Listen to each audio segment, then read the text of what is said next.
सर्वप्रथम तर सगळ्या माध्यमांचं धन्यवाद की आपण वेगवेगळे विषय पुण्यामधले आणताय बाहेर आणि त्या विषयांना वाचा फोडताय. आणि मी आता इतक्या वर्ष बघतोय तर माध्यम म्हणजे आता गेल्या 2 महिन्यामध्ये माध्यमांचं अस्तित्व खरं म्हणजे जास्त जाणवतं.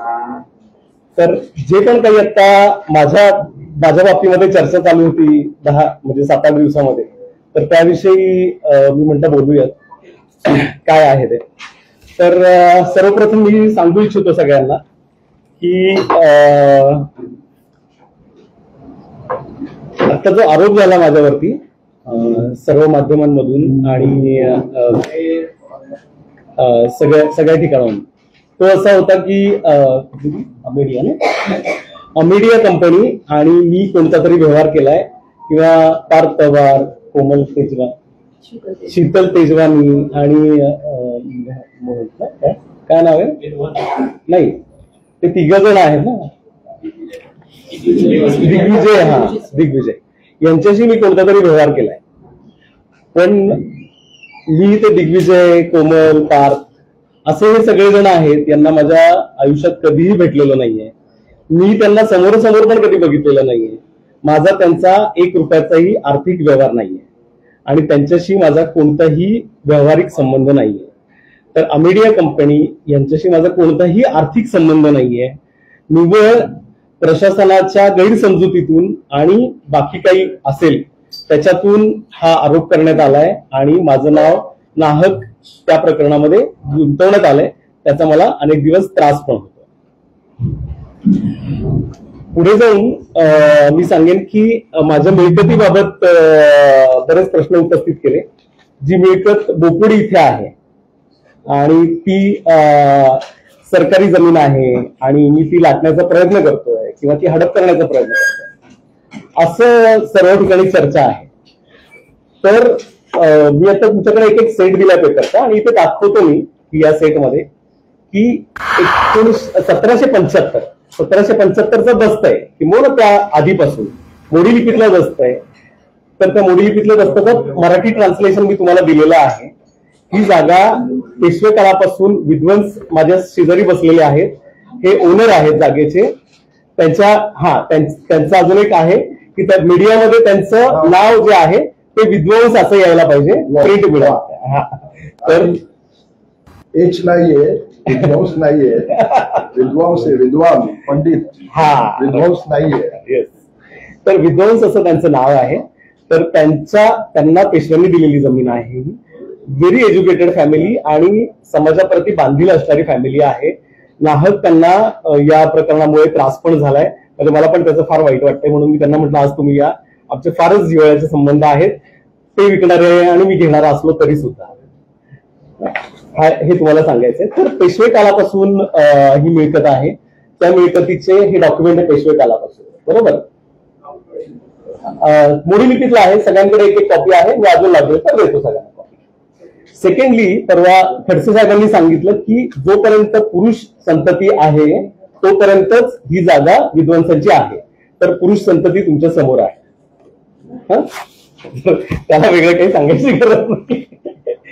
तर त्याच्या पुढे जाऊन 1775 नंतर वेळोवेळी तुम्हाला मोडी लिपीमध्ये त्याचे रेकॉर्ड सापडतील.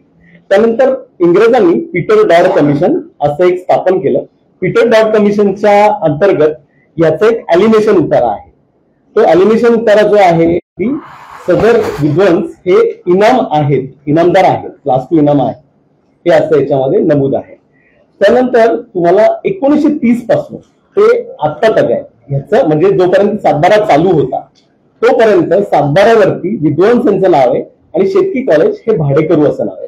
मुळामध्ये शेतकी कॉलेज हे पण नाव नाहीये, ऍग्रिकल्चर डेअरी असं नाव होतं, बरोबर. ऍग्रिकल्चर डेअरी असं नाव होतं. शेतकी कॉलेजचा इन्फ्लुएन्स आहे, कारण शेतकी कॉलेज ही संस्था आहे. सगळ्यात पहिलं समजून घ्या, शेतकी कॉलेज हे सरकार नाहीये, बरोबर. तर ही जागा शेतकी कॉलेजची असं म्हणू शकतात, ते सरकारची आहे असं म्हणू शकत नाही. तर शेतकी कॉलेजचं भाडेकरू म्हणून नाव होतं आणि विद्वांसांचं मालक असं नाव होतं. तर त्याच्यामध्ये एक त्याच्यामध्ये 1953 साली इनाम ॲबोल्युशन ऍक्ट आला, ज्या अंतर्गत इनामदार आहेत त्यांना मालक करण्यात आलं. दोन पद्धतीने करण्यात आलं, आयदर इनाम काढून घेण्यात आलं किंवा मालक करण्यात आलं. तर ह्यांचं इनाम जे आहे ते काढून घेण्यात आलेलं नाहीये, ते इनाम कायम ठेवण्यात आलंय. त्याचा फेरफार आहे, त्या फेरफारचा नंबर आहे 1578. मी आपल्याला सर्वांना हा फेरफारची एक कॉपी दिलेली आहे आणि मी आता इथं माध्यमांसमोर पण दाखवतो. या फेरफारला तथाकथित म्हणजे मला नाही वाटत महात्मा फुलेंना अशी इच्छा असेल की स्वतःचा वापर करून तिथले अधिकारी असं चुकीचं काम करत असतील म्हणून. तरी पण त्यांनी हा जो फेरफार आहे ज्याच्यातून विद्वांसांना मालकी देण्यात आली, ह्याला महात्मा फुले कृषी विद्यापीठाच्या अधिकाऱ्यांनी चॅलेंज केलं आणि ते साली निकाली निघालं ते चॅलेंज. तर ते चॅलेंज काय होतं की विद्वांसांची मालकी जी आहे ती रद्द करण्यात यावी. पण त्याला चॅलेंज केलं आणि तुमच्याकडे चॅलेंजची म्हणजे ऑर्डरची कॉपी पण आहे. आता काय आहे, आमच्या बाबतीत जे लोक ऑर्डर देणार त्यांना हे असं दिसतंय की त्यांच्यावरती फौजदारी कारवाई करणार, कारण आमच्या फेवरमध्ये. तर कोणी आमच्या फेवरमध्ये ऑर्डर दिली ते दाखवतो मी तुम्हाला. तर ही एक 2012 सालची ऑर्डर आहे. 2007 साली महात्मा फुले कृषी विद्यापीठ, जे ऍग्रिकल्चर कॉलेज असं नाव आहे पण त्याचा ऍडव्हान्टेज ते घेत आहेत, नो इश्यू. तर त्यांनी चॅलेंज केलं 2007 ला आणि 2011 निर्णय लागला की तुमचं अपील फेटाळण्यात येत आहे. यांना 2053 साली मालकी बहाल करण्यात आलेली आहे आणि 2053 पासूनची आतापर्यंत ही मालकी आहे आणि याला आम्ही रद्द करू शकत नाही एवढ्या उशिरा. 1953 पासून आज तक मालकी आहे. ठीक आहे. त्यानंतर याच्यावरती टाउन प्लॅनिंग स्कीम. आता हा सर्वे नंबर 62 नाहीये, निव्वळ दिशाभूल करण्यासाठी सर्वे नंबर 62 असं केलं जातं. सर्वे नंबर जेव्हा असतो त्या सर्वे नंबरचं टाउन प्लॅनिंग स्कीम होते. आपल्याला सर्वांना जाणीव असेल की आपल्या इथे वेगवेगळ्या टाउन प्लॅनिंग स्कीम आहेत. तर ही संगमवाडी टाउन प्लॅनिंग स्कीम आहे. तर संगमवाडी टाउन प्लॅनिंग स्कीम अंतर्गत मला एक ग्लास पाणी पण. संगमवाडी टाउन प्लॅनिंग स्कीम अंतर्गत याचं टायटल रिस्ट्रक्चरिंग होतं, म्हणजे टायटल फिक्स होतं थोडक्यात. आणि 7/12 पेक्षाही सुपरसीड हे टायटल असतं, कारण ह्याच्यावरती आर्बिट्रेटर असतो, तो जज असतो. त्या जजनी सर्वांचं हिअरिंग घेतलं आणि सर्वांचं म्हणणं ऐकून घेतलं की याच्यामध्ये कोण मालक आहे, कोण भाडेकरू आहे. तर ह्याच्यामध्ये ऍग्रिकल्चर कॉलेजला सुद्धा संधी देण्यात आली. ऍग्रिकल्चर कॉलेजनी संधी दिली. ऍग्रिकल्चर कॉलेजला जेव्हा संधी दिली तेव्हा ऍग्रिकल्चर कॉलेजने बघा काय म्हणलंय त्याच्यामध्ये, तुम्ही झूम करून बघू शकताय. त्याच्यामध्ये मी तुम्हाला वाचून पण दाखवतो. तर ऍग्रिकल्चर कॉलेजने तेव्हा असं म्हणाले की बाकीचे सर्वे नंबर त्यांच्या मालकीचे आहेत, पण हे 3 सर्वे नंबर आहेत त्यामध्ये ते भाडेकरू आहेत. तर Shri Kale states that he has no document at present to show that this land have been held by agriculture college under the lease. त्यांच्याकडे ही जागा भाड्याने आहे याचं सुद्धा त्यांच्याकडे कोणताही कायदेशीर पुरावा नाही. हे एका जज समोर त्यांनी दिलेलं स्टेटमेंट आहे आणि त्याची ही ऑर्डर आहे. या ऑर्डर नंतर काय झालं, या ऑर्डर नंतर ह्या जागेचं टायटल फिक्स झालं, ज्याला टायटल अँड टेन्युअर सर्टिफिकेट म्हणतात. इट इज सुपरसीड टू 7/12 आणि सगळ्याच डॉक्युमेंटला सुपरसीड करतो. आणि ते टायटल अँड टेन्युअर सर्टिफिकेट आहे इथे, तुम्ही याच्यावर पण झूम करू शकता. याच्यामध्ये इथे तुम्हाला नाव दिसेल यशोदा नारायण विद्वांस. यशोदा नारायण विद्वांस म्हणजे यांच्या आजी, यांच्या नावाने ह्यांचं नाव लागलं इथे. पण यांच्या घरात पुरुष संतती होती तेव्हा पण, नाहीतर परत तुम्हाला अजून कोणीतरी कन्फ्युज करेल. तर त्यांचं नाव आहे आणि त्याच्यामध्ये ऍग्रिकल्चर कॉलेज इथे भाडेकरू असं नाव आहे, बरोबर. तर ह्या डॉक्युमेंटला आव्हानित जर करायचं असेल, ह्या टायटलला आव्हानित करायचं असेल तर इथे खाली लिहिलंय पहा की तुम्हाला सिव्हिल कोर्टामध्ये याला चॅलेंज करावं लागेल आणि याच्यामध्ये फेरफार करावा लागेल. हे 1975 साली झालेलं डॉक्युमेंट आहे. आज तगायत महात्मा फुले कृषी विद्यापीठाने याच्यावरती सिंगल ऍप्लिकेशन पण केलेलं नाहीये की आम्ही भाडेकरू नाहीये, आम्ही मालक आहे म्हणून. बरोबर ना?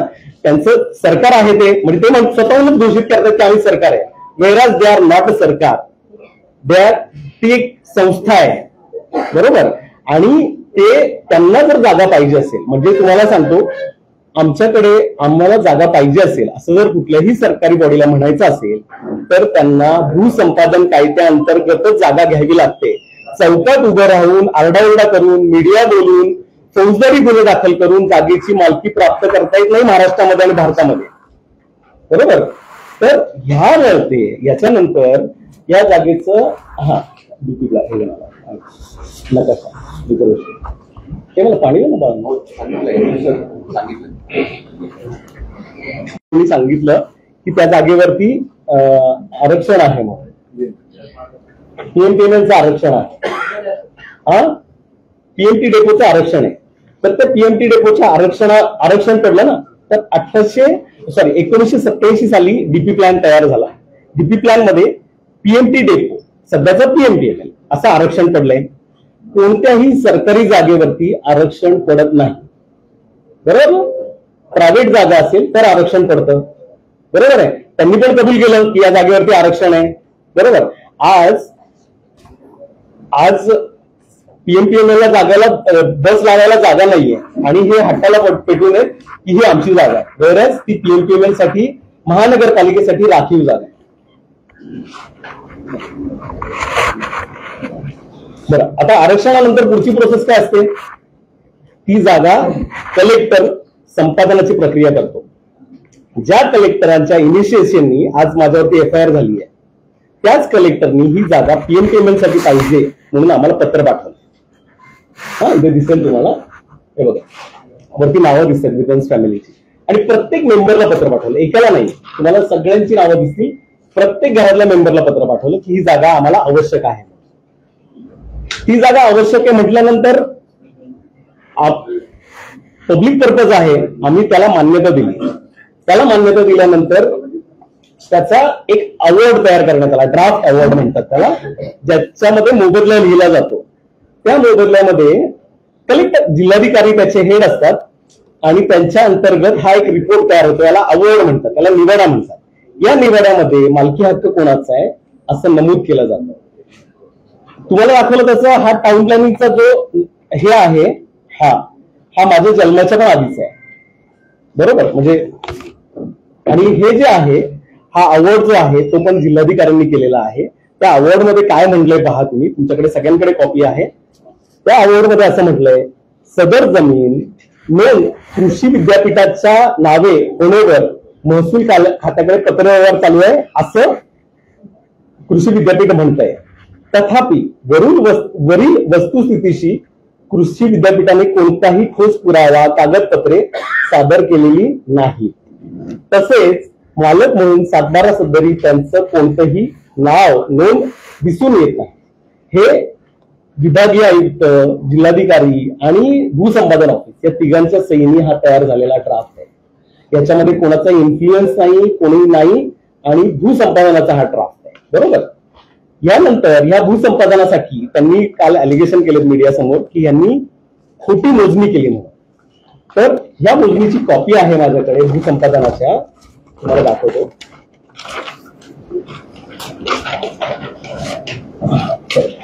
या भूसंपादनाच्या मोजणीची कॉपी आहे. You can zoom here. ठीक आहे. तर ही कॉपी आहे. तर ह्या भूसंपादनाच्या कॉपीमध्ये ही मोजणी कोणी केली आहे? तर भूसंपादन अधिकारी, कलेक्टर आणि पीएमपीएमएल यांनी संयुक्त केलेली मोजणी आहे. याच्यामध्ये खोटी असण्याचा प्रश्नच नाही. जर खोटी असेल तर त्यांना कोणाकोणावरती गुन्हे दाखल करणारे महात्मा फुले कृषी विद्यापीठ, मी असं पण म्हणत नाही महात्मा फुले कृषी विद्यापीठ गुन्हे दाखल करते. वेस्टेड इंटरेस्ट असलेले काही अधिकारी आणि त्यांच्याशी संलग्न असणारे बाहेरचे ऍक्टिव्हिस्ट नाहीये, म्हणजे ऍक्टिव्हिस्ट या नावाला धब्बा आहेत ही लोक, ही ब्लॅकमेलर आहेत, जी रवी पराठे बरोबर पूर्वी काम करत होती आणि आता वकील म्हणून समाजामध्ये मिळवतात.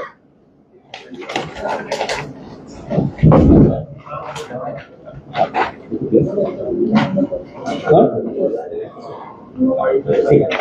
आता हे सगळं झाल्यानंतर काय झालं की याच्यामध्ये त्यांचं म्हणणं आहे 7-12 नाव उडवलं, 7-12 नाव उडवलं असं ते सगळीकडे सांगतायत, बरोबर ना? किंवा तुम्ही पण सगळीकडे सांगताय की कोण आपले तहसीलदारांनी याचं 7-12 नाव काढलं असा आरोप आहे, बरोबर ना? तर मुळामध्ये सगळ्यांना माहिती असेल 7-12 हा बोला.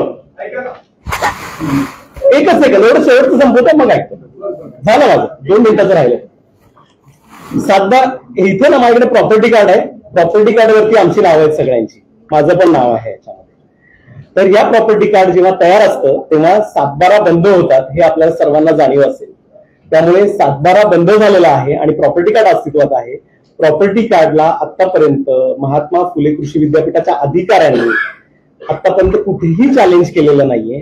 ते फक्त चौकात येऊन आमची जागा आहे असं म्हणजे त्यांच्या बळाचा चुकीचा वापर करून आरडाओरडा करतात. एवढंच मला सांगायचंय.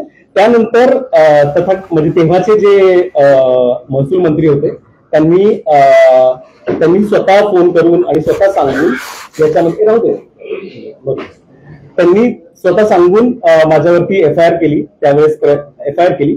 त्या FIRच्या मध्ये हायकोर्टाची ऑर्डर आहे, मी याची पण कॉपी तुम्हाला दिली आहे. या हायकोर्टाच्या ऑर्डरमध्ये चुकीचा वापर, स्वतःच्या पदाचा चुकीचा वापर करून माझ्यावरती FIR केली आहे अशी याच्यामध्ये नोंद आहे.